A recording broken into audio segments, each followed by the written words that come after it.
Earlier today, Cyberpunk 2077 got a 20GB new update, this known as patch 1.62. At least it's known as that for some of you. This is a pretty interesting and more complex update, as it's actually pretty big for Cyberpunk overall, but it's only actually going to be a usable update for a small subset of players. For starters, this update is only going to be on PC, being a roughly 20GB download on Steam, but much smaller at 1.5GB on GOG. But then it does need to patch around 50GB of your files. This update will technically add in a few new things. The new RayTracing Overdrive mode. This new mode will bring visuals in Cyberpunk 2077 to a completely new level. And although the mode is technically only recommended for those with 4000 series NVIDIA GPUs or a 3090, it actually says this in the game, you are able to turn on this mode even if you don't meet those requirements. So if you have a 3080, 3070, or even a 2060, you could attempt to play with this. Now, of course, you're not going to have the best FPS unless you do have something like a 3080 and maybe even a 3070, but if you do want to mess around, it's available for you, and there's actually a pretty handy optional setting to enable path tracing just for photo mode. So even if you can't run the entire game with this new feature turned on, you're able to take stunning pictures with it turned on. And although path tracing or RayTracing Overdrive is going to be the big part of this new update, it actually isn't all. DLAA was added. This is going to be a new form of anti-aliasing that can be used by NVIDIA users, and there's even a new upscaler with Intel XeSS that you can use as an alternative to FSR or DLSS. Unfortunately, outside of that, there were no other features added to the game, at least as far as I can tell. Doesn't seem like there were any hidden changes around the world, bug fixes, or balance changes, and the real major new addition here is the new RayTracing Overdrive mode. This being created as a collaboration between NVIDIA and CD Projekt Red, and actually more on that later in this video, as there definitely has been some pushback around this collaboration. But really at its core, this update is going to bring Cyberpunk 2077 truly to the next gen, making it one of the single best looking games on the market right now, but at a cost. So to explain this new feature, we really need to get some definitions out of the way. By default, Cyberpunk 2077 of course has its standard lighting system. This lighting system relies on something known as rasterization, and functionally it's just how lighting works in most video games you've played. It's not bad, it's not great, it's just kind of the standard lighting you're probably used to. Of course, over the past couple of years, we've seen ray tracing break out onto the market, and Cyberpunk has this also. Ray tracing will actually track some light sources, so this should hopefully lead to more accurate lighting compared to the typical rasterization method, as these individual rays are being tracked and you can see some of the impacts of that. But in reality, ray tracing is only going to be partial ray tracing, because as soon as one of those rays of light actually bounces off of something, it'll switch back to the typical rasterization method. So in reality, ray tracing is really going to be a mix of rasterization and ray tracing. And the new thing we have is path tracing. This is the big new feature with this update, and in effect, this is going to be all ray traced lighting. So even when a light bounces, it'll continue to be ray traced as opposed to rasterized.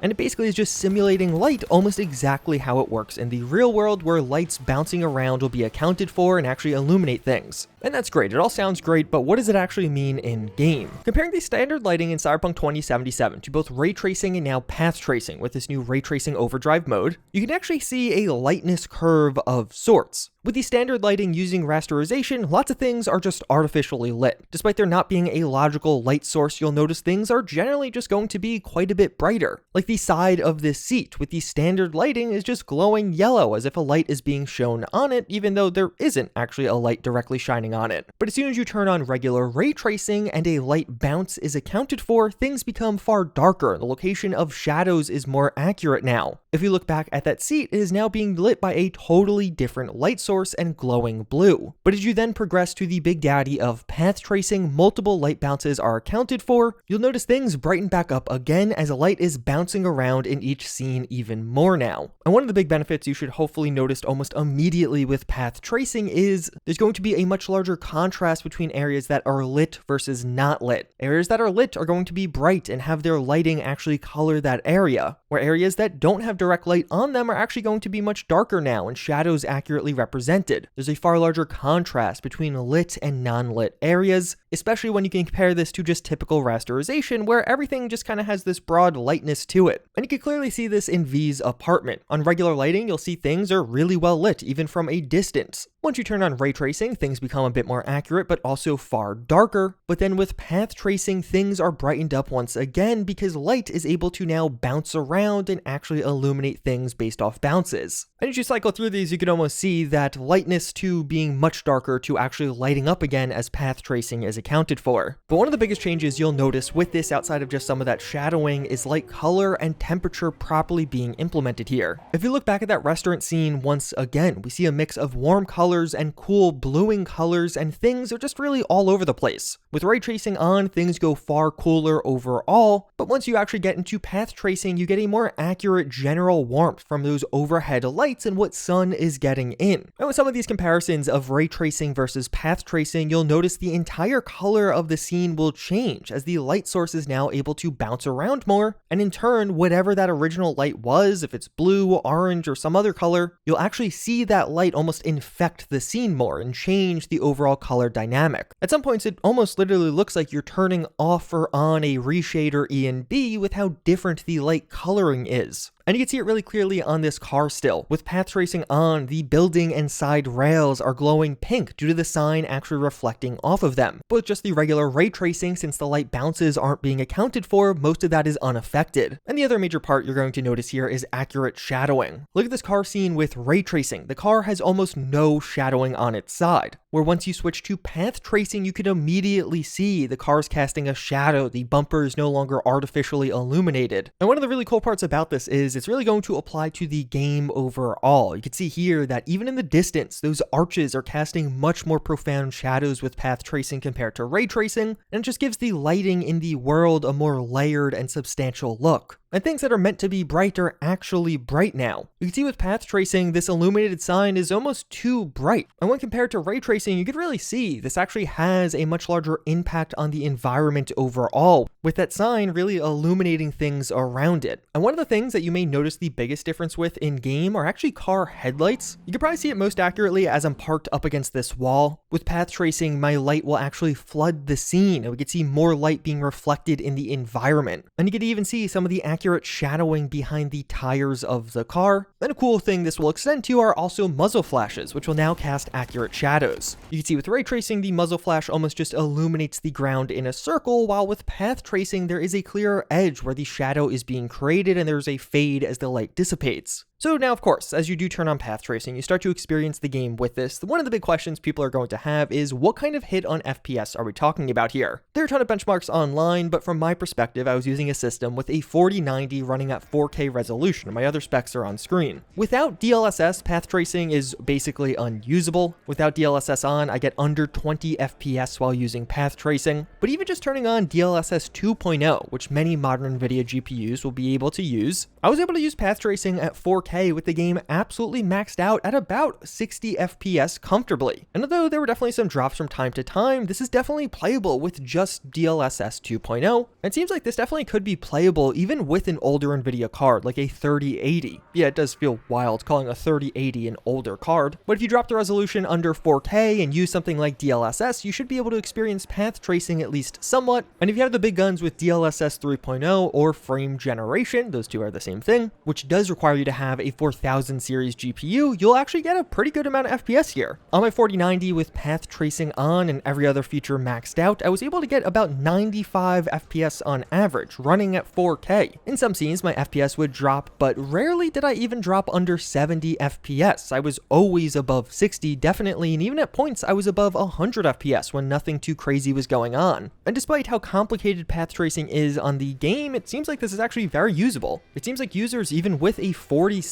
should be able to experience path tracing. You likely won't be able to play at maxed out settings, and definitely not at 4K, but at 1440p with DLSS 3.0, you definitely can experience Cyberpunk with path tracing on, even on a 4070, which is pretty impressive. But then the other question is, should you turn it on? One of the interesting parts about path tracing overall is, as you're really focusing on the differences, they become abundantly clear. You get far greater color accuracy in your scenes, truly representative shadows, and just in general, the game will be more accurately lit, and in turn, quite nicely brighter. But at the same time, I do honestly feel like for a lot of players, once you actually get into the game, you get into that fast-paced Cyberpunk 2077 action, I'm not sure how obvious the benefits of path tracing will actually be, especially when you don't have a comparison in front of you. So I was kind of left wondering, is that 30 FPS drop that I personally experienced worth the visual enhancements here? I think for a lot of people, especially those who spent the money on a 4090, they're going to say yes, but at the same time, once things start going, the benefits are definitely far less obvious. Like for example, the entire gameplay segment I've been showing you for this segment of the video was actually without path tracing. I was just using regular old ray tracing, and I feel like for a lot of you, you are probably watching this thinking it looks good, not realizing that it actually isn't even with the new feature. So now, switching back to RayTracing Overdrive and with path tracing back on in this gameplay, things are definitely stunning. It is a really nice addition to the game. The benefits are definitely there, especially while playing at nighttime or even while in certain interiors, but I think there's quite a few people that might prefer the extra FPS as opposed to the visual bonuses. Being able to play Cyberpunk at 130 FPS on average with just regular ray tracing was actually pretty incredible, especially on a high refresh rate screen. For me, I'm definitely going to be keeping on path tracing. I think it does create a lot of those occasional stop and admire moments. You're just wandering around Night City and really have to stop to take it all in because things look great with this mode, and I think it just brings Cyberpunk to a new level of beauty in gaming overall. I would argue this marks Cyberpunk as one of the best looking video games on the market right now, and I think we're seeing the future of gaming. Path tracing is going to eventually become much more standard, almost like how ray tracing is in many games nowadays. With that said, there definitely is some user frustration around this update. On one hand, many mods, especially those core mods like Cyber Engine tweaks and Red 4 Extended, are broken, so you're gonna have to wait for those to be updated, although typically it's very quickly, so I wouldn't be shocked if even by the time this video is live, those mods are updated. But even further, there definitely is some frustration in the community with creating a feature for Cyberpunk 2077 that only a relatively small subset of the community could take advantage of. And although I do definitely understand that perspective, part of me doesn't agree with it. On one hand, this actually was some NVIDIA devs and CDPR devs. It wasn't just CDPR working on this thing. But even further, I do feel like this does give Cyberpunk quite a longer life. The game is going to look really good for even years into the future. The next Cyberpunk game is not coming anytime soon, and I feel like in the future, there'll be many people who are able to actually upgrade and be able to use DLSS 3.0 and take advantage of this new feature. Although it is definitely one of those situations where I could see both sides. I see the argument for and the argument against, but it also doesn't really matter because this is what CDPR decided to use at least some of their dev time on. And with that said, that is the latest update to Cyberpunk 2077. A look at path tracing, what it adds in, and my thoughts on the improvements overall. If you are interested in improving your Cyberpunk even a bit further, recently modders have been adding in new quests to the game, marking a major milestone in what mods can do.